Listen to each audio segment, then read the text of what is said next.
사도행전 2장 14절에서부터 36절까지입니다. 14절에서부터 36절까지. 베드로가 11사도와 함께 서서 소리를 높여 이르되 유대인들과 예루살렘에 사는 모든 사람들아, 이 일을 너희로 알게 할 것이니 내 말에 귀를 기울이라. 때가 제3시니 너희 생각과 같이 이 사람들이 취한 것이 아니라 이는 곧 선지자 요엘을 통하여 말씀하신 것이니 일렀으되 하나님이 말씀하시기를 말세에 내가 내 영을 모든 육체에 부어주리니 너희의 자녀들은 예언할 것이요 너희의 젊은이들은 환상을 보고 너희의 늙은이들은 꿈을 꾸리라. 그때에 내가 내 영을 내 남종과 여종들에게 부어주리니 그들이 예언할 것이요 또 내가 위로 하늘에서는 기사를 아래로 땅에서는 징조를 베풀리니 곧 피와 불과 연기로다. 주의 크고 영화로운 날이 이르기 전에 해가 변하여 어두워지고 달이 변하여 피가 되리라. 누구든지 주의 이름을 부르는 자는 구원을 받으리라 하였느니라. 이스라엘 사람들아, 이 말을 들으라. 너희도 아는 바와 같이 하나님께서 나사렛 예수로 큰 권능과 기사와 표적을 너희 가운데서 베푸사 너희 앞에서 그를 정언하셨느니라. 그가 하나님께서 정하신 뜻과 미리 아신 대로 내준 바 되었거늘 너희가 법 없는 자들의 손을 빌려 못 박아 죽였으나 하나님께서 그를 사망의 고통에서 풀어 살리셨으니 이는 그가 사망에 매여 있을 수 없었음이라. 다윗이 그를 가리켜 이르되 내가 항상 내 앞에 계신 주를 배웠으며 나로 요동하지 않게 하기 위하여 그가 내 우편에 계시도다. 그러므로 내 마음이 기뻐하였고 내 혀도 즐거워하였으며 육체도 희망에 거하리니 이는 내 영혼을 엄부에 버리지 아니하시며 주의 거룩한 자로 썩음을 당하지 않게 하실 것이미로다. 주께서 생명의 길을 내게 보이셨으니 주 앞에서 내게 기쁨이 충만하게 하시리로다 하였으므로 형제들아, 내가 조상 다윗에 대하여 담대히 말할 수 있노니 다윗이 죽어 장사되어 그 묘가 오늘까지 우리 중에 있도다. 그는 선지자라. 하나님이 이미 맹세하사 그 자손 중에서 한 사람을 그 위에 앉게 하리라 하심을 알고 미리 본고로 그리스도의 부활을 말하되 그가 엄부에 버림이 되지 않고 그의 육신이 썩음을 당하지 아니하리라 하더니 이 예수를 하나님이 살리신지라. 우리가 다 이 일의 증인이로다. 하나님이 오른손으로 예수를 높이심에 그가 약속하신 성령을 아버지께 받아서 너희가 보고 듣는 이것을 부어주셨느니라. 다윗은 하늘에 올라가지 못하였으나 친히 말하여 이르되 주께서 내 주에게 말씀하시기를 내가 네 원수로 네 발등상이 되게 하기까지 너는 내 우편에 앉아 있으라 하셨도다 하였으니 그런즉 이스라엘 온 집은 확실히 알지니 너희가 십자가에 못 박은 이 예수를 하나님이 주와 그리스도가 되게 하셨느니라 하니라. 아멘.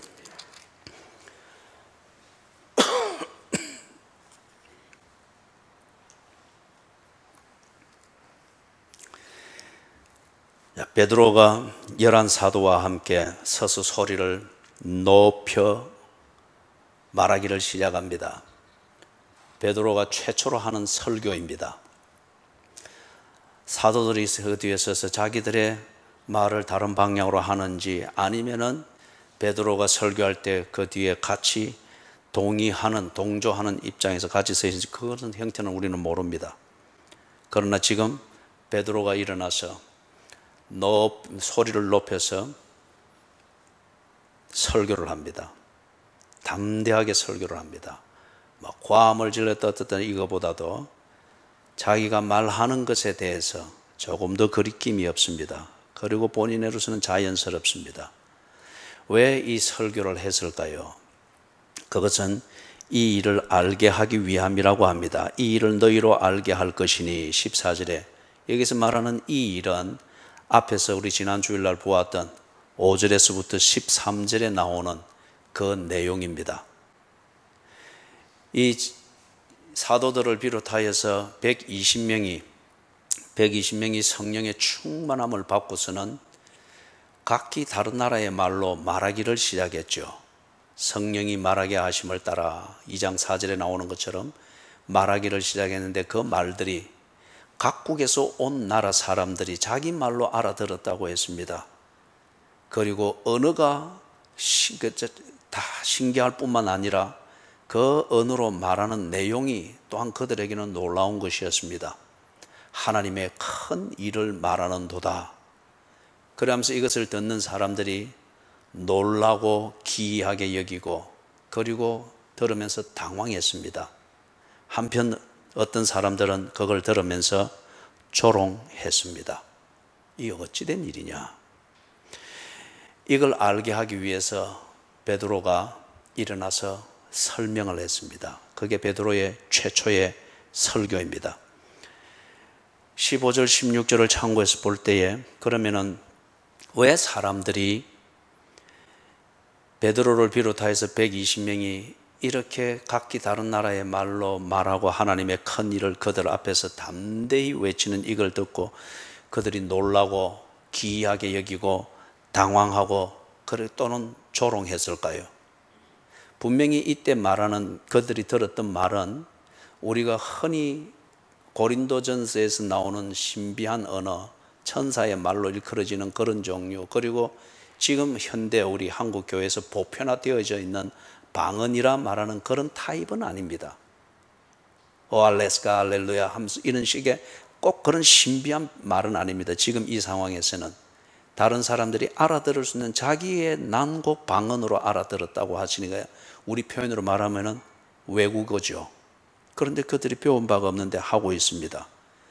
이 말을 들으면서 그들이 신기해하고 놀라고 여기고 당황합니다. 왜 그럴까요? 사랑하는 여러분, 하나님의 약속은 자기 백성의 삶의 현장에서 성취되어집니다.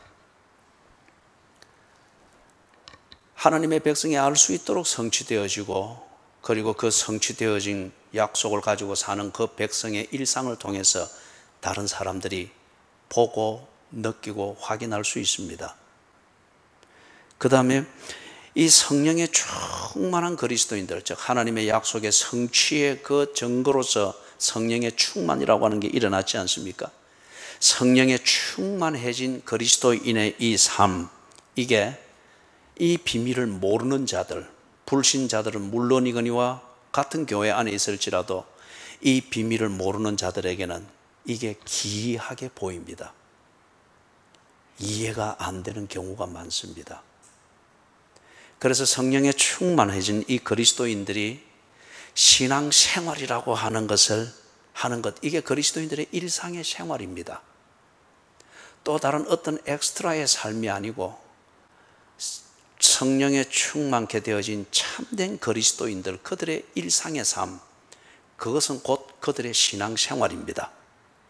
표정, 웃음소리, 말소리, 때를 따라서 갖추는 매너들, 예의, 열심히 일하는 것, 직장과 생계를 위하여서 고민하고 뜻을 정하고 그것을 찾아서 행동에 옮기고, 이 모든 게 일상생활이잖아요. 그리스도인들은 자기들이 믿는 믿음을 따라서 이 모든 일상생활들을 해나갑니다. 일상입니다. 그렇기 때문에 이 그리스도인들이 하는 이 일상의 생활, 이것이 사람들이 볼 때에는 때로는 미친 짓처럼 보입니다. 광신도처럼 보입니다. 예를 들어서 여러분이 3주 동안 새벽 기도회를 어떻게 하겠어요? 지금 그 자체로서 굉장히 마음에 부담이 되고 짐이 되는 분들이 들어 있을 것입니다. 하기는 해야 되겠는데 어찌할꼬 싶으니 안 가자니 또 고약한 전 목사가 또 한 소리씩 해서 할 거니까 그거 듣기 싫어서라도 가기는 가야 되는데 가자니 한 이틀은 하겠는데 그 다음부터 이게 말이 안 된단 말이에요. 본인도 그게 참 비합리적이고 미친 짓으로 여겨지고 하자니 광신도처럼 여겨지는데, 그런 당신을 보는 불신자나 아니면 성령의 충만이 뭔지, 그리스도인의 신앙생활이 일상생활이라는 이 비밀을 아직 깨닫지 못한 자들이, 같은 동료 교인들이 볼 때 그게 얼마나 미친 짓으로 보이겠어요? 얼마나 광신도적으로 보이겠어요? 당연히 그것을 볼 때에 이해하고 당황해하고 놀라고 심하면은 조롱까지 하게 되겠지요. 털렸기 때문에가 아닙니다. 미신에 집착되었기 때문에가 아닙니다. 그들을 보고 있는 이 사람들이 그 비밀을 모르고 있을 뿐입니다. 각기 다른 세계에 있기 때문에 그렇습니다. 그런데 이때에 이 베드로와 사도들이 일어나서 베드로가 이 문제를 두고 설교를 하는 겁니다. 그런데 베드로의 설교하는 이 내용을 볼 때 베드로는 이런 자신들을 두고서 조롱하고 놀라고 당황하고 있는 이 사람들의 이해를 구하기 위하여서 타협적인 설명을 하지 않았습니다. 그게 베드로의 설교가 아니었습니다. 우리가 신명기 20장에서 새벽기도 때 보았지만은 땅을 차지하라 이 명령을 실천할 때의 첫 번째 전략은 뭐였습니까? 싸우지 않고 화평을 이루는 겁니다. 그러나 그것을 통해서 본질을 놓치게 될 때에는 싸워서라도 본질을 지킬 것을 명령했습니다. 베드로의 설교는 지금 그들을 이해하지 못해서 조롱하고 때로는 거리를 두게 되어지고 하는 이것으로부터 불편해지지 않도록 타협적인 어떤 그러한 설명을 만들어가는 게 그의 설교가 아니었습니다. 그리고 이 본문을 읽었을 때 우리가 보는 것처럼 불편한 관계를 피하기 위하여서, 참 사회생활을 하면서 서로 불편해지는 것은 참 힘들죠. 할 수 있는 대로 불편하지 않도록 사회생활을 하는 게 좋겠죠. 그러나 절개를 팔아버려서는 안 되겠습니다. 그렇기 때문에 이 베드로가 불편해지지 않기 위해서, 또는 불편해지는 관계를 피하기 위하여서 그들이 좋아하는 말을 만들어준 게 베드로의 설교가 아니었습니다. 또는 베드로와 이 사도들이 베드로를 대표로 해서 설교를 했던 이것은, 그들이 믿고 있는 것은 진실이라고 치십시다. 그런데 지금 설교를 하는 것은 듣는 사람들의 분위기를 고려해서 그들이 듣고 싶어 하는 것, 그들이 좋아하는 것을 그렇게 말을 만들어서 해주는 이중적인 지금 이게 아닙니다. 베드로는 지가 믿고 있는 것, 그랬기 때문에 그 믿음대로 일상생활을 하고 있는 그 내용, 그것을 지금 그들에게 말해주고 있습니다. 그게 베드로의 설교였습니다. 예수를 믿지 아니하면서도 예수를 믿는 것에 관한 설교를 정말 분위기 있게 할 수 있습니다. 예수의 십자가를 믿지 아니하면서도 십자가에 관해서 아는 지식을 가지고 펑펑 울도록 만드는 설교, 말장난과 같은 설교를 할 수 있습니다. 십계명의 의미가 뭔지를 모르면서 그 십계명을 가지고 사람을 부들부들 떨도록 종교적인 위협을 만들 수가 있습니다. 그래서 꼼짝 못하도록 거미의 8개 다리 아래 딱 갇혀있는 그 거미줄의 곤충처럼 딱 가둘 수가 있습니다. 그러나 지금 베드로는 자기가 믿는 바를 그들에게 지금 설교하고 있습니다. 그게 오늘 우리가 읽었던 본문에 나오는 베드로의 설교입니다. 그래서 보니까 베드로가 15절, 16절에서, 특히 16절에서 요엘 선지자가 한 그 예언을 인용을 해서 설교를 이어가고 있습니다. 무슨 말이냐 하면은 지금 여러분들이 우리를 보면서 당황하고 조롱하고 놀라고 기이하게 여기고 광신도 미친 짓 아니면은 뭔가 쉬있다라고 그렇게 하고 있는데 그게 아닙니다. 당신들이 지금 보고 있는 우리의 이 모습은 기독교의 신앙이 실제가 무엇인가를 여러분이 지금 보고 있는 겁니다. 지금 여러분 눈앞에 펼쳐지고 있는 우리의 이 모습, 우리의 일상생활, 이것은 기독교 신앙의 실제로부터 나온 우리의 일상입니다. 여러분은 이걸 보고서 놀라고 미친 짓이라고 하나, 그러나 분명한 것은 여러분이 보고 있는 것은 기독교 신앙의 실제입니다. 다른 말로 말하면은 성경에서 말하고 있고 여러분들이 건성건성 알고 있는 그 성경 그 내용에 진실이 없다고 하면 그게 진리가 아니라고 하면 우리가 이렇게 여러분에게 조롱을 받아가면서 이런 생활을 할 리가 없습니다. 지금 그것을 말하는 거예요. 그래서 그들의 시대로부터 치면은 약 한 800년 전에 그들이 존경하고 존중하고 그 다음에 믿고 있는 선지자 중에 한 명인 요엘이라는 이 선지자의 예언을 인용을 해서 그들이 지금 목격하고 있는 이 베드로의 그 일상의 한 단면이 하나님의 구원을 받았기 때문인 것을 그들에게 지금 논증하고자 하는 겁니다.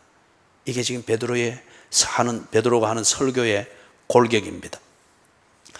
자, 17절에서부터 21절 요엘서를 인용을 한 이 내용인데, 자, 여기서 왜 요엘서를 지금 인용을 하는가 하면은 이 유대인들 지금 그리고 오순절 절기를 지키러 각지에서 모였잖아요. 순례자들이 확 모여 있습니다.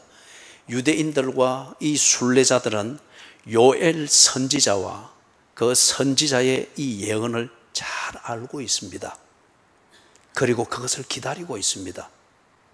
간절히 기다리되 그것에 대한 해석이 다르면은 엉뚱한 데서 기다리면서 세월을 낭비하게 되죠. 지금 그 경우입니다. 유대인들이 요엘 선지자를 존중하고 그는 하나님의 사람이다. 그리고 그 선지자를 통해서 하나님께서 앞으로 이루실 일을 예언하셨다. 그렇게 믿고 있습니다. 그리고 요엘 선지자가 한 이 내용, 요엘서 2장 28절부터 32절에 마지막 날에 내가 내 영을 모든 육체에 부어주리니 하는 이 예언을 그들이 듣고 그대로 믿고 있습니다. 거기 또 이루어질 것을 기다리고 있습니다. 그들의 신앙입니다. 그러나 그게 어떤 의미인지는 유대교가 가르쳐 주는 대로 이해하고 믿고 있기 때문에 그게 이루어지는 시점이 왔을지라도 그들은 여전히 기다리고만 있는 거예요. 그렇기 때문에 여러분, 사람을 살리는 설교를 듣는 것과 사람을 죽이는 종교적 설법을 듣는 것, 천국과 지옥의 차이입니다. 성경을 알지만은 그것의 의미를 알고 믿지를 못하는 것 같으면 성경 들고 지옥에 가는 거예요. 성령을 말하는 성경의 이야기를 알고 오순절의 이야기를 알고 그것을 믿지만은 그러나 그 의미를 제대로 알지 못하고 있으면은 오순절 흉내내면서 뜨겁게 살다가 정말 뜨거운 지옥 구덩이에 빠지는 거예요. 유대인들과 이 순례자들이 그 시대의 사람들이 요엘 선지자를 존중합니다. 하나님의 사람으로 존중하고 인정합니다. 그렇기 때문에 그가 한 말은 하나님이 그 입에 주신 예언이라고 하는 것을 믿고 기다립니다. 그러나 제대로 된 해석을 유대교를 통해서 배우지를 못하고 듣지를 못했습니다. 유대교가 가르치는 대로 그들은 세뇌되어져 있습니다.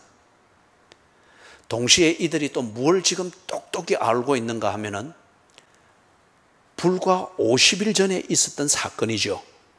예수님이 십자가에 못 박혀 죽으시고 부활하셔서 바로 직전에 하늘로 성천하신 이 사건을 본 자도 있고 직접 들은 자도 있고, 그리고 무성한 소문을 통해서 지금 예루살렘에 온 유대인들과 이 순례자들은 이 예수의 사건에 대한 얘기를 결코 그들은 피해갈 수 없습니다. 왜냐하면 지금 이 사건에 대한 정언, 소문, 해석, 구구한 얘기들이 지금 꽉 차 있습니다. 그렇기 때문에 지금 이때의 이 유대인들과 순례자들은 예수에 관한 사건을 잘 알고 있습니다. 그러면서 아주 궁금해하기도 하죠. 정말 그랬나? 직접 본 자들은 그걸 못 믿는 것에 대한 안타까움이 있죠. 그런데 직접 보고 들었던 이 정인들은 지극히 소수였죠. 지극히 소수였죠.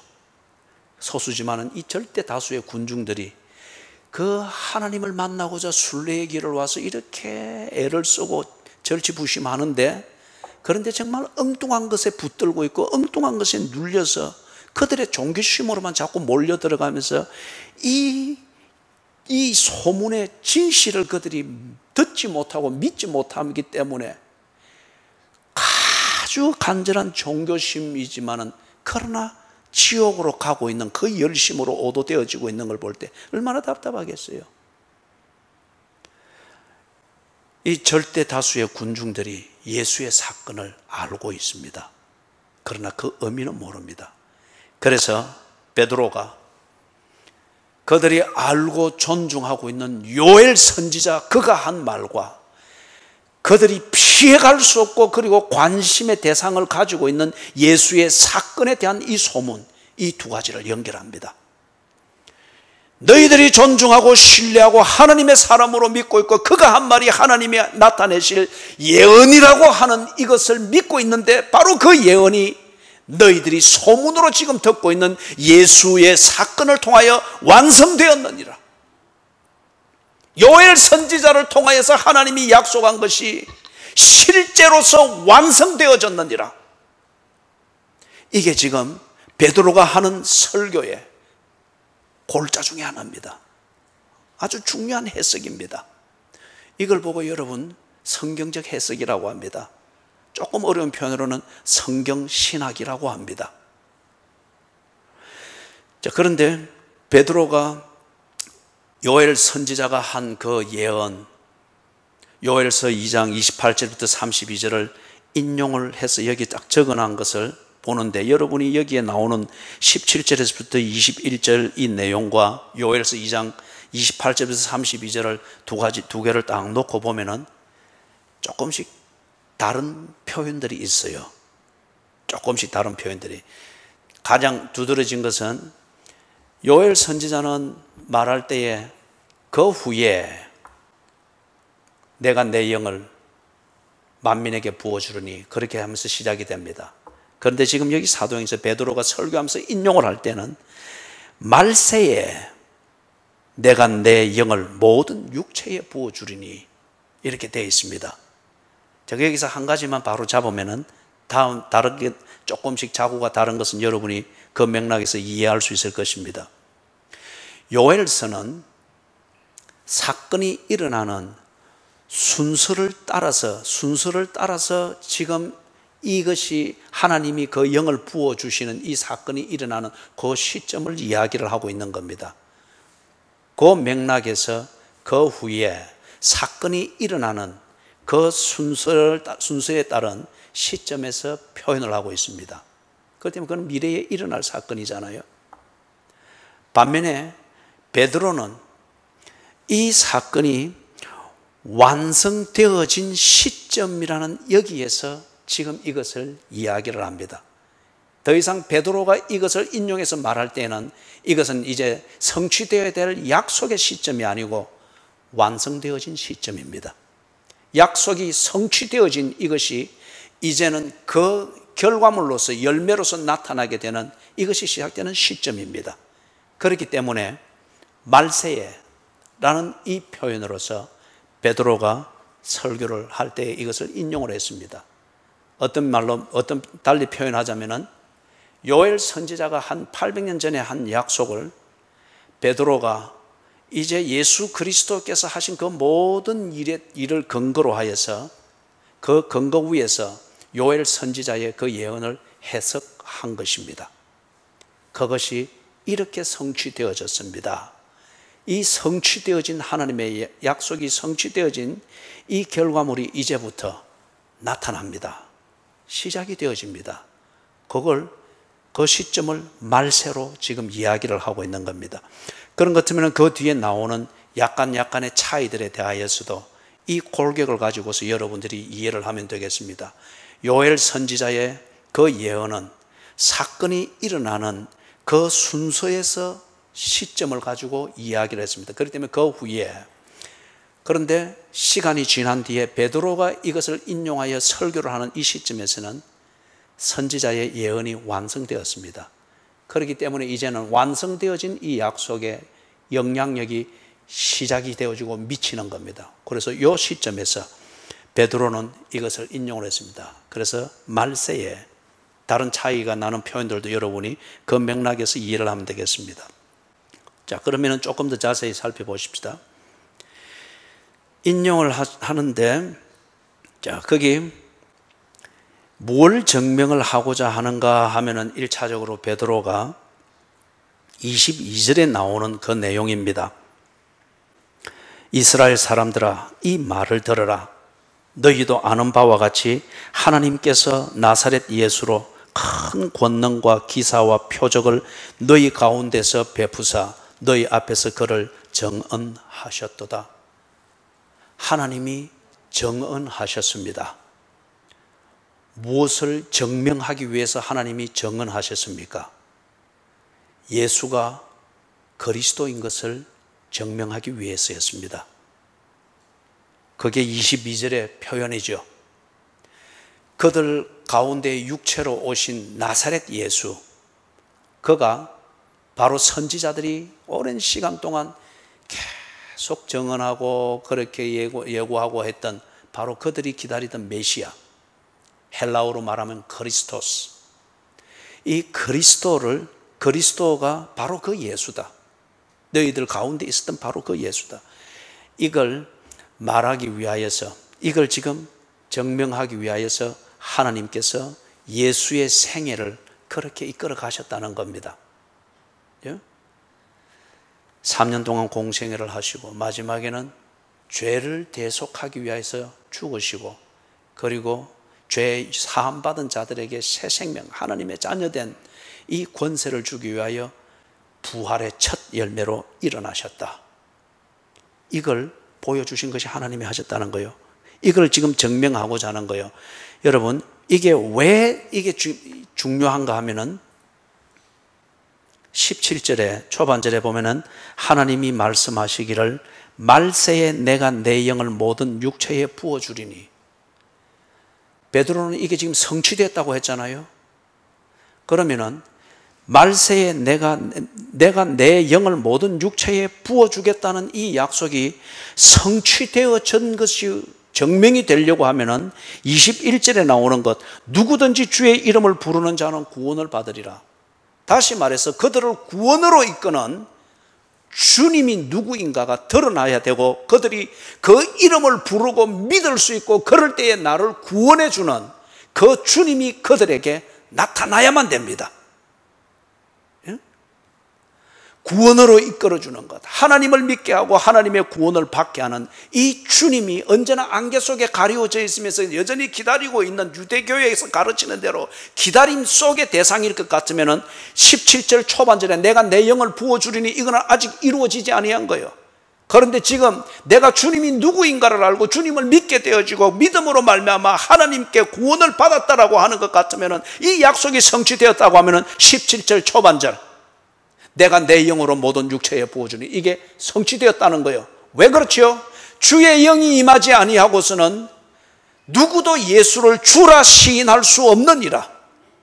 주의 영이 아니고서는 하나님이 보내신 구원자를 알 수도 없고 믿을 수도 없다는 거예요. 그렇기 때문에 21절에서 말하는 것, 믿어야 할 그리스도가 누구인지, 그 그리스도는 어디에 있는지, 그 그리스도는 어떻게 믿어야 되는지 이것을 내가 알고 하나님의 구원을 받았다라고 하는 것 같으면은 17절 초반절에 나오는 것, 그것을 알게 하고 믿게 하시는 하나님의 영이 임했다는 겁니다. 그게 성취됐다는 겁니다. 그렇기 때문에 여러분, 17절 초반절에서 말하는 것, 내가 내 영을 너희에게 부어주리니, 이게 성취되었는지 이게 증명이 되려고 하면은 21절이 성취되어지는 것이 증명이 되어져야 됩니다. 21절이 성취되어졌다 하는 이것, 예수는 그리스도인 것을 하나님이 정언하셨다고 합니다. 그러면 예수가 그리스도이고 바로 이것을 유대인들과 순례자들이 군소리 없이 하나님은 믿고 있습니다. 성부 하나님은 그들이 믿고 있습니다. 그들이 절대적으로 믿고 있는 이 하나님이, 봐라, 나사렛 예수가 너희들이 기다리던 그리스도다, 하나님이 그렇게 정언을 했다면 이들이 군소리를 달 수가 없습니다. 그래서 그러면은 그 메시아를 믿으면 구원을 얻는다고 했으니, 예수가 메시아인 것을 하나님이 정언했다고 하면 예수를 믿었을 때 그들이 하나님의 구원을 받습니다. 그러면 이 말이 무슨 말입니까? 17절 초반절에서 말하는 것, 내가 내 영을 너희에게 부어 주었다는 겁니다. 그렇기 때문에 하나님의 정언을 알아듣고 그것을 믿어서 예수를 구세주로 믿는다는 겁니다. 그렇기 때문에 누구든지 주의 이름을 부르는 자는 구원을 받으리라. 자, 그러면은 22절에서 말하는 것, 하나님이 예수를 그리스도로 정언하셨다. 어떻게 하셨는가? 베드로가 이것을 두 가지를 가지고서 논증을 합니다. 첫 번째는 17절에서부터 23절에서부터 32절에 첫 번째 논증이 있습니다. 23절을 보면은 하반절에 그리 되어 있죠. 너희가 법 없는 자들의 손을 빌려 못 박아 죽였으나, 여기 법 없는 자들은 하나님을 믿지 아니하는 자들입니다. 예? 그 뜻을 유대인이기 때문에 율법에 대한 의무가 있고 그런 것을 지키는 문화에 딱 길들여져 있습니다. 유대교가 그리 가르쳤기 때문에. 그렇기 때문에 설교라고 해서 다 설교가 아닙니다. 유대교의 이 설교는 유대인들을 수백 년 동안 죽여놨습니다. 하나님의 이름은 정말 두렵고 떨림으로 부르게 하되 하나님을 믿는 것은 그들이 배우지를 못했습니다. 그렇기 때문에 하나님 앞에서 두렵고 떨면서도 그들은 멸망 가운데 있었습니다. 이것을 깨우치기 위하여서 베드로가 일어나서 그들이 들어보지 못했던 정말 미친 짓 같고 광신도 같은 그렇게 취급을 받는 그 설교를 지금 베드로가 하고 있는 겁니다. 그러나 그 유대 사회는 베드로의 설교를 보고 미친 소리라고 하나 결과적으로 보니 그 설교가 사람을 살려놓는 설교였습니다. 하나님이 어떻게 예수가 그리스도인 것을 정언했는가?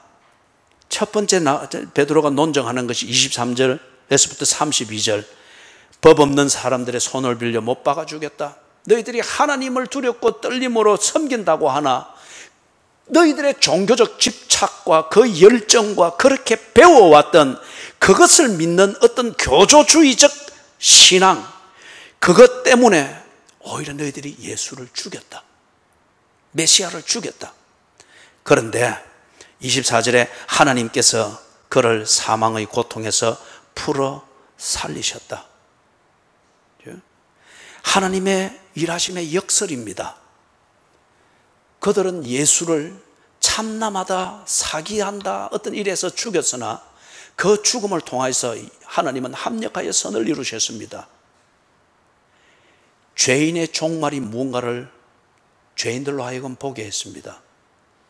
그리고 그 죄에서 벗어나는 길은 생명으로 제물이 될 때에 그 죄 사함을 받을 수 있는 것을 그들은 율법을 통해서 그걸 알고 있거든요. 그것을 똑똑히 보게 했습니다. 그리고 세 번째로 예수 그리스도를 그들의 죄를 대신하여 죽는 대속물, 남의 죄값을 치르기 위해서 대신 내 목숨을 주는 것, 이걸 보고 대속물이라고 합니다. 예수의 목숨을 죄인들을 구하는 대속물로 쓰셨습니다. 그리고 예수로 말미암아서 죄 사함 받은 그들이 죄의 권세에 의해서 지배를 받지 아니하는 하나님 자녀의 생명을 가지고 살 수 있도록 새 생명을 주셨습니다. 그걸 위하여 예수는 부활하셨습니다.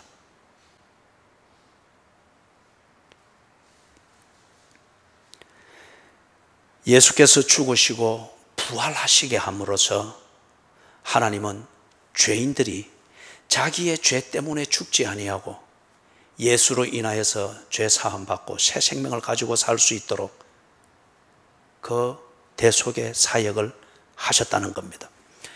25절에서부터 31절에 다윗을 통해서 예수의 이 사역의 중요성을 논증을 합니다.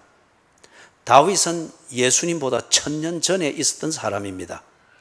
그런데 다윗의 이 행적과 다윗의 경건은 두고 이스라엘 자손들이 다윗을 존중했습니다. 소위 말해서 하나님을 믿으려면 다윗처럼 해야 된다. 그리고 다윗이 하는 그 모든 것은 하나님이 인정하는 것이고 하나님의 백성이 하는 것이라고 그들은 당연히 존중하고 그것을 본받으려고 그렇게 했습니다.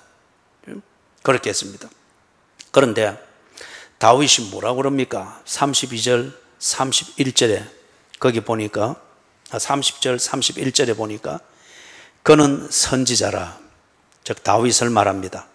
하나님이 이미 맹세하사 그 자손 중에서 한 사람을 그 위에 앉게 하리라 하심을 알고 미리 본고로 그리스도의 부활을 말하되 그가 엄부의 버림이 되지 않고 그의 육신이 썩음을 당하지 아니하시리라 하시더니, 다윗은 지금 기다리고 있는 구세주, 즉 메시아, 그가 오면은 죽음을 이기고 부활할 것을 그는 그렇게 믿었습니다. 썩지 아니하고 부활할 것을, 그 생명으로 부활할 것을 믿었습니다.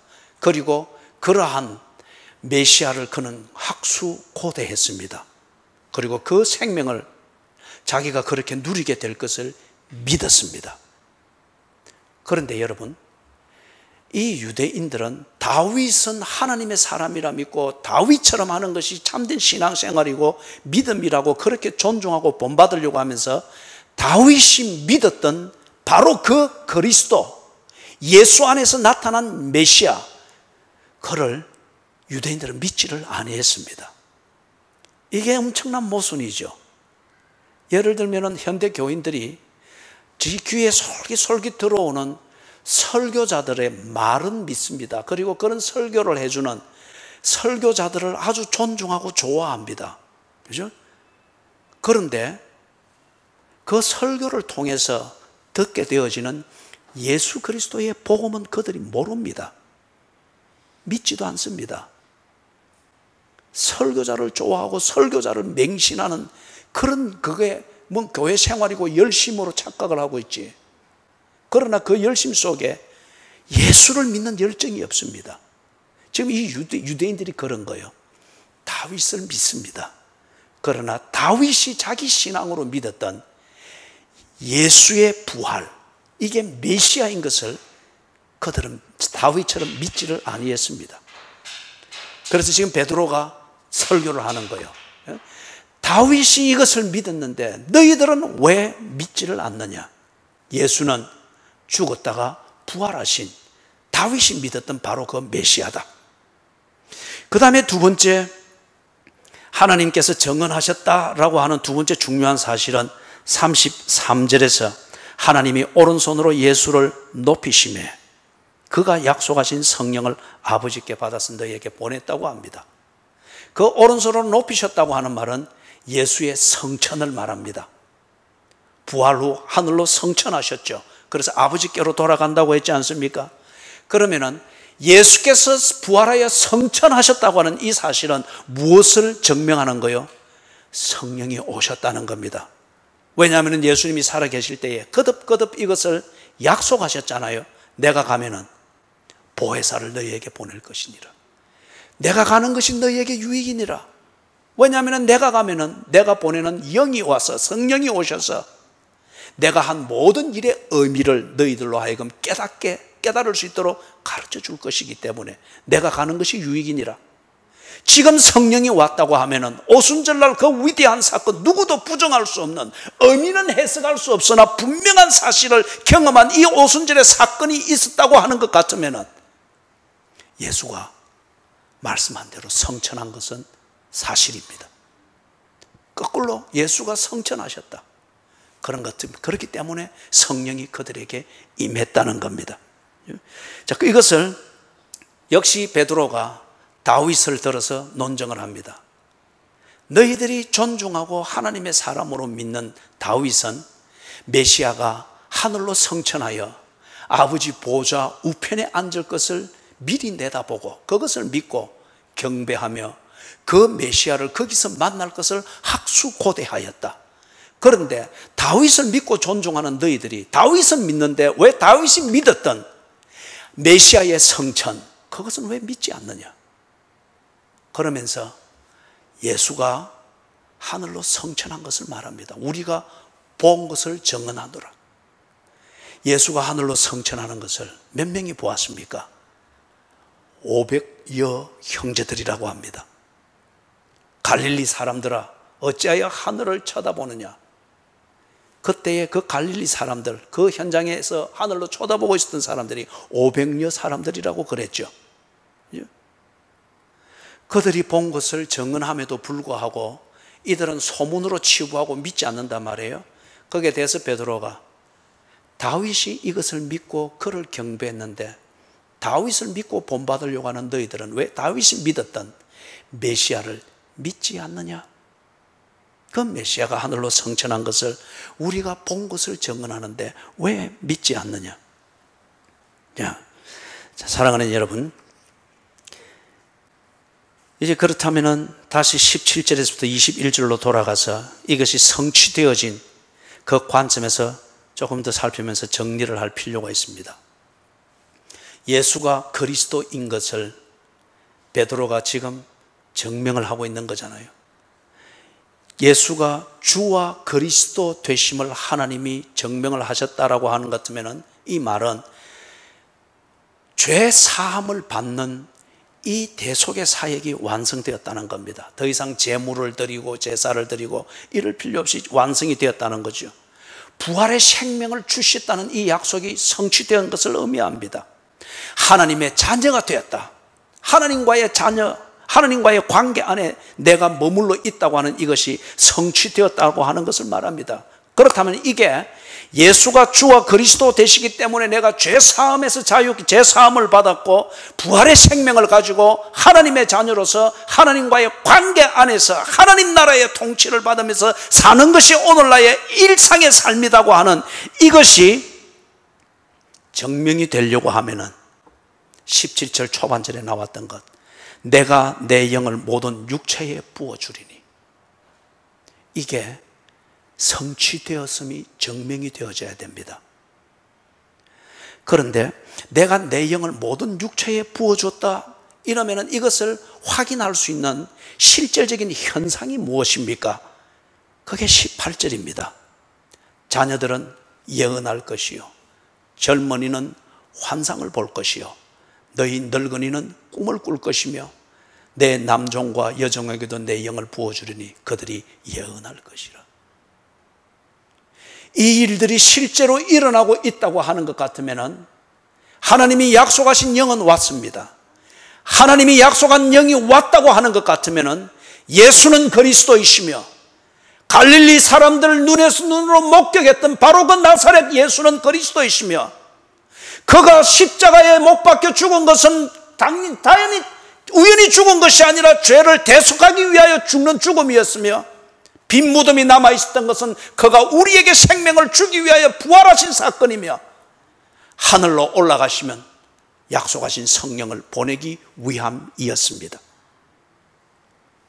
자, 사랑하는 여러분, 자녀들이 예언하며 젊은이들이 환상을 보며 늙은이는 꿈을 꾸며 남종과 여종은 예언할 것이다. 무엇 어떨 때에 주의 영이 임하시면은, 지난 주일날 2주 전에 보았던 것처럼 사도행전 1장 2장 1절에서부터 4절을 볼 때에 성령이 충만하게 임했습니다.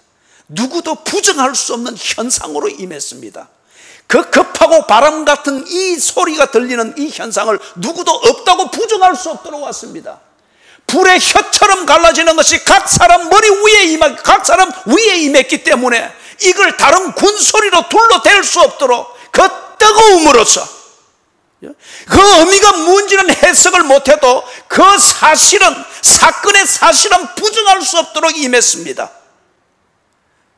그 뒤에 이어지는 결과를 볼 때 성령이 임하지 아니하고는, 예수께서 약속하신 성령이 임하지 아니하고는 이 120문도 그리고 무식쟁이들이었던 이 12사도들이 이렇게 조리 있게 분명하게 예수가 그리스도인 것을 각 나라 사람들의 말로 논증을 할 수가 없습니다. 성령이 임했습니다. 성령이 충만하게 되어지니 예수가 구세주인 것을 그들이 말합니다. 그리고 하나님의 구원과 하나님의 백성됨이 무엇인가에 대해서 그들 스스로 확신하고, 그리고 이것을 담대히 전가합니다. 유대교의 설교가 꽉 차 있는 거기에서 이 한 줄기의 설교가 그 다음에 선포되기를 시작합니다. 그리고 그 뒤에 이어지는 것을 볼 때에 2장 말미에서부터 쭉 나타나는 것을 볼 때에 이렇게 선포된 설교를 통해서 선포되어지는 예수가 구세주라는 이 복음과 진리를 들으면서 자녀들이 예언을 합니다. 모든 육체라 일컫는 여기를 세대로별로 보니 자녀들이 있고, 그 육체 속에 젊은이들이 있고, 그 육체 안에 늙은이들이 있고, 그 육체 안에 남종이 된 자들이 있고 여종이 된 자들이 있고, 모든 육체 위에 이 영이 임하게 되어지니 자녀들이 하나님 중심, 성경 중심, 교회 중심의 이 가치관을 가지고서 그들이 무엇을 위해서 살아야 할 것인가 하는 것에 대하여서 이 가치관이 정립이 되어집니다. 젊은이들이 환상을 봅니다. 다시 말해서 그들의 삶이 어떠해야 되는지, 하나님 영광을 위하여서 어떻게 살아야 되는지, 하나님께서 평가해 주시는 그 삶이 어떻게 되어야 되는지, 삶에 대한 그림이 딱 정리가 되어집니다. 돈을 쫓아가는 삶이 아니고 부귀 영화 출세 영달을 위해서 그들의 젊음의 에너지를 쏟아붓는 이 삶에서 바뀌어서 하나님 보시기에 어려운 삶이 뭔지, 하나님의 자녀다운 삶이 무엇인지, 이것을 두고 그들이 진로를 생각하며 그들이 꿈꾸는 그 삶의 비전을 품기를 시작합니다. 늙은이들, 즉 부모의 세대들이 꿈을 꿉니다.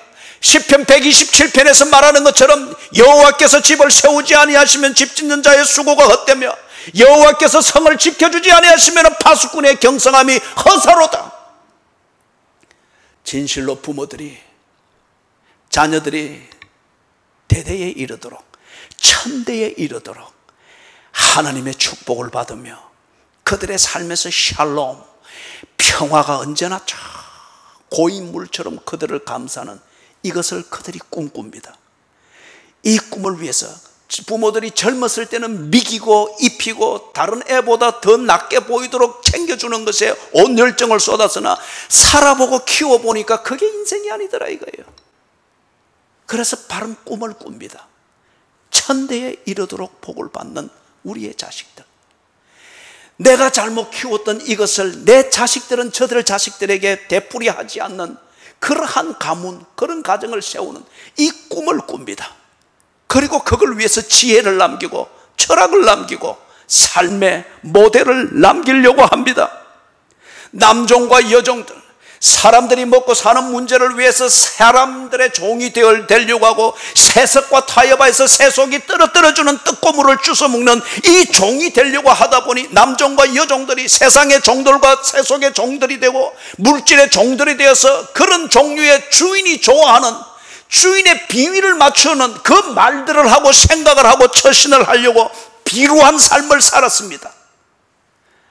그러나 하나님의 영이 임하고 그 보혜사가 가르쳐주는 대로 예수가 구세주인 것을 알고 그 구세주를 믿는 것을 깨닫고 그 믿음대로 되었을 때 종의 사고방식이 바뀝니다.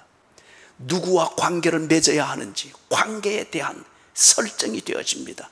그 관계 안에서 내가 종이 된다고 하는 것은 그 비위를 맞춰주는 이런 신분이 아니라 감사와 사랑을 나누는 섬김이고 충성인 것을 압니다. 피차 복종하는 이것을 위하여서 진정한 의미에서 예수가 나를 구원하기 위하여 종되었듯 나 또한 그 섬김을 위하여 종의 자리로 내려가는 것이 힘이고 그게 사랑인 것을 압니다. 그러다 보니 남종들과 여종들이 이제는 예언을 합니다. 이 예언의 의미가 뭡니까? 더 이상 사람의 비위를 맞추기 위해서 내가 기대하는 것을 그 손에서 얻어내기 위해서 그런 말을 하고 듣기에 좋은 소리를 해주는 그런 종류의 예언이 아니라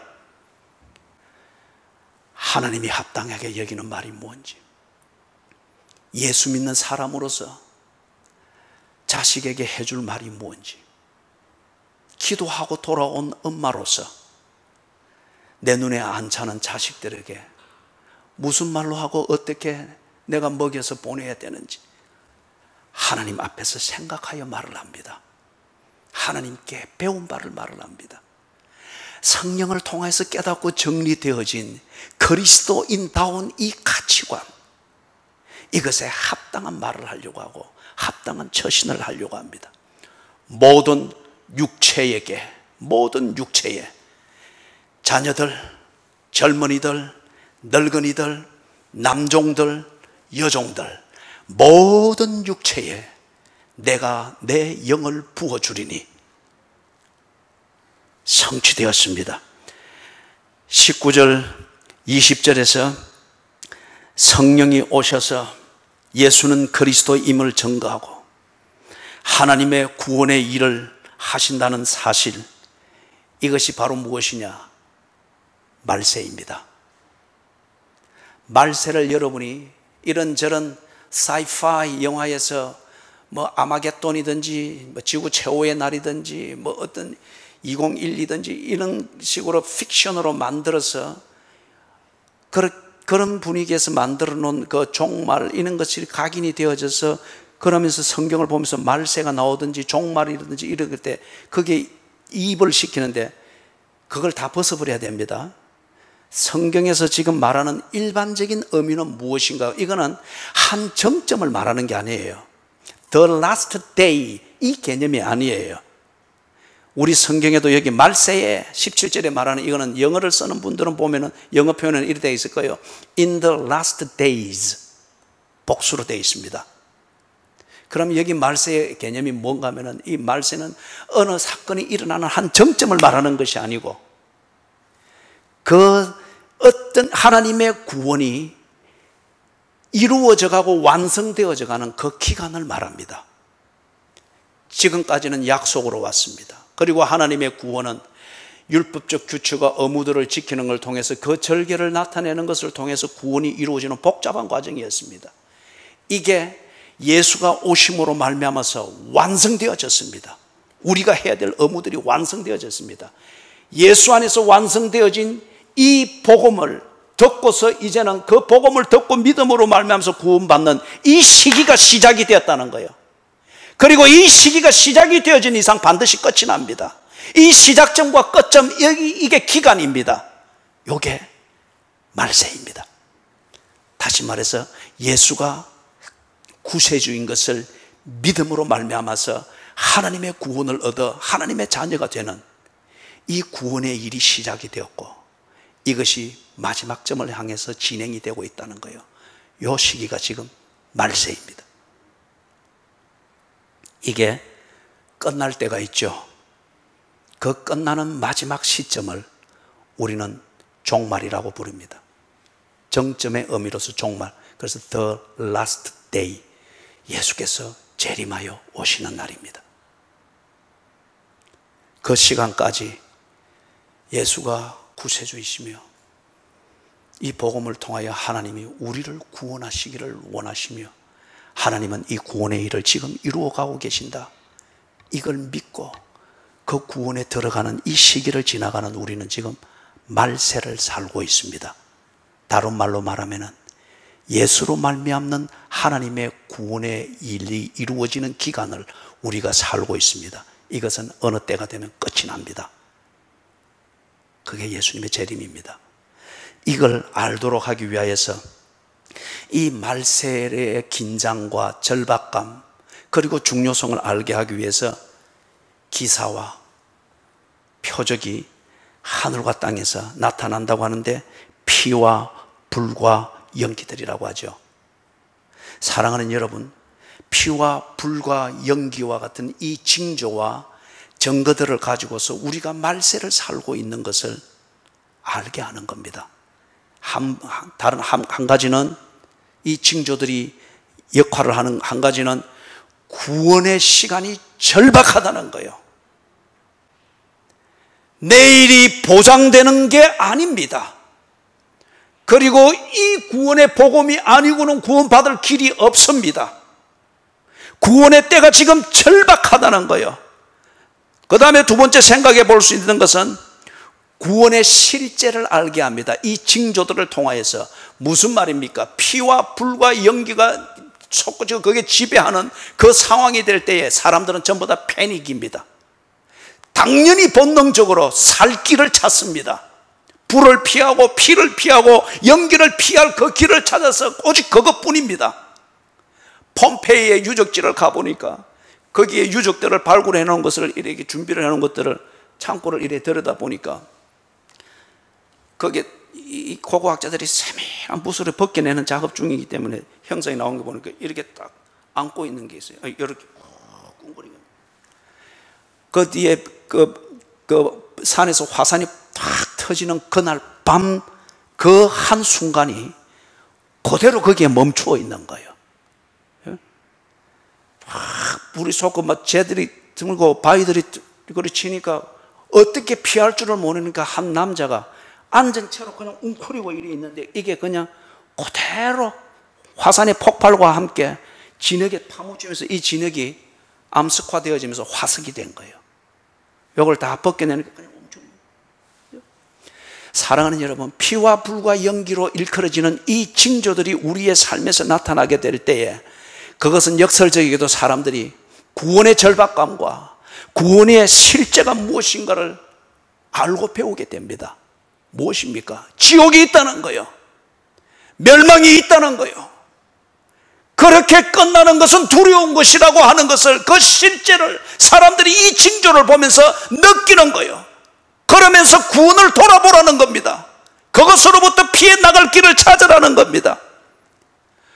이 피와 불과 연기로 상징되어지는 이 지옥의 실제, 멸망의 실제, 다가오고 있는 실제, 구원 아니면 멸망입니다.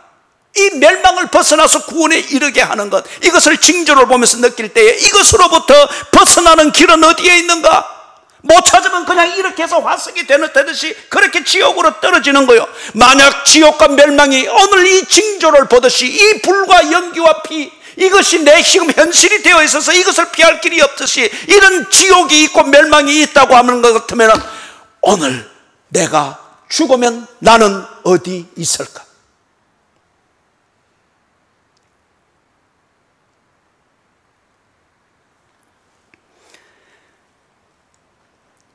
베드로가 지금 이 인용을 해서 설교를 할 때 이것은 바로 그들 눈앞에 다가와 있습니다. 주후 68년에서부터 70년, 우리가 세계사를 봐도 잘 알고 있죠. 유대 전쟁이 일어났습니다. 그때 주후 70년 마지막 예루살렘과 성전을 함락하면서 들어간 로마 군대가 완전히 초토화시켰죠. 예수님이 누가복음에서 40년 뒤에 일어날 일을 두고 예언했던 것처럼 돌 위에 돌 하나도 남기지 아니하리라. 그것처럼 들어간 이 로마 군인들이, 유대인들이 늘 이 반란을 일으켰거든요. 그래서 본때를 보이기 위해서 그들의 자존감, 민족 자존감의 근거인 예루살렘 성과 성전을 그렇게 고의적으로 회파시킨 거예요. 그래서 들어가서 아름들이 엄청난 그 시대의 예루살렘 성벽의 그 시대의 청을 말하는 제일 밑청 부분에 암 바위를 보면은 정말 좀 과장해서 말하면 집채만 해요. 이런 것을 말이 끌고 사람이 끌고 돌 위에 있는 것들을 다 무너뜨렸습니다. 그게 주후 70년이었습니다. 이걸 무너뜨릴 때 돌만 무너뜨렸겠어요? 세 방향에서 들어간 로마 군대의 세 개의 군단이 예루살렘 성을 휘젓고 다니면서 불 지르고 칼로 베어 죽이고 예루살렘 성을 회파하고, 그럴 때에 피와 불과 연기가 예루살렘 도성에 가득했습니다. 낮에는 이 연기로 햇빛이 가리워지니 어두웠고, 밤에는 이 연기가 달빛을 가리우니 밤에 안개가 끼거나 구름에 가린 달이 불구스름한 것을 여러분이 봤죠. 핏빛이 어두워졌습니다. 그리고 밤의 달은 핏빛으로 변해 있습니다. 남의 이야기만은 아니죠. 2차 세계대전 때에 또 역시 이들이 600만이 죽었죠. 그래서 여러분들이 Viserison Night, 우리 밤이라는 제목으로 번역이 되어 있을 것입니다. 그것을 읽으시고, 그리고 홀로코스트, 유대인 대학살을 소재로 해서 나온 영화들이, 유명한 영화들이 몇 편 있죠. 그걸 보면서 이 유대인들이 끌려가서 아우슈비츠든지 다카우 수용소, 특히 아우슈비츠 수용소에 기차가 도착해서 내리는 때로부터 묘사된 그런 장면들도 보고, 쉰들러즈 리스트에도 보면 그런 것들이 잘 묘사가 되어 있습니다. 그래서 보면은, 그리고 살아남은 정인들이 말할 때, 그때 내릴 때 그 첫 인상, 연기가 피어오르고 매캐한 냄새가 나고, 그리고 정신없이 휘두르는 이게서 강제로 가족이 다 흩어지고, 뒤에 행진하면서 들어보니 그게 뭔가 사람 태워 죽이는 가스실이더라고요. 언제나 거기서 사람이 태워진 재가 연기와 함께 올라오고, 이게 밤에 비칠 때는 불스러운 피와 불과 연기로다. 1950년 우리 한국이 한국전을 겪을 때 우리 한국 교회 입장에서는 피와 불과 연기로다. 말씀을 정리를 합니다. 21절에 주의 이름을, 누구든지 주의 이름을 부르는 자는 구원을 받으리라. 그래서 이 베드로가 이것이 성취되었음을 말하면서 성취되어진 약속의 입장에서 주의 이름을 부르는 자는 구원을 얻으리라. 더 이상 유대교의 설교에 속지 마십시오. 더 이상 여러분의 자의식에 속지 마십시오. 더 이상 율법주의적 성경 지식과 여러분이 반듯하게 자기를 관리하면서 산다고 하는 이것에 속지 마십시오. 그게 구원이 아닙니다. 구원은 주의 이름을 부르는 것입니다. 주는 올 메시아가 아니고 여러분들이 죽였던 예수 그리스도, 그분이 여러분의 구세주입니다. 그분이 부활하신 것은 여러분에게 생명을 주기 위해서입니다. 이것을 알게 된 것은 약속한 대로 성령이 임했기 때문입니다. 여러분이요, 예수를 구세주로 믿고 인정하고 받아들이십시오. 그럴 때에 여러분이 하나님의 자녀가 되며 구원이 될 것입니다. 구원을 얻게 될 것입니다. 이걸 지금 베드로가 외치는 겁니다. 그 시대 유대교에서 가르치고 주입된 이 400년 동안 가르쳐져서 형성되어 있는 그들의 어떤 율법주의적 사고방식과 신학과 몸에 배어있는 경건한 외식의 어떤 이런 형식들에서 베드로의 이 설교를 들을 때 그 설교는 황당무계 할 수 있습니다. 그러나 베드로의 설교를 사람들은 지지하지 아니하고, 유대교의 절대 다수의 유대교 사회는 지지하지 아니하고 미친 짓처럼 그렇게 말하나 성경은 베드로의 설교를 지지했습니다. 왜냐? 베드로는 성경을 해석했기 때문에, 성경으로 성경을 해석했기 때문에. 성경이 말하는 것이 예수는 십자가에서 죽으시고 부활하셨다.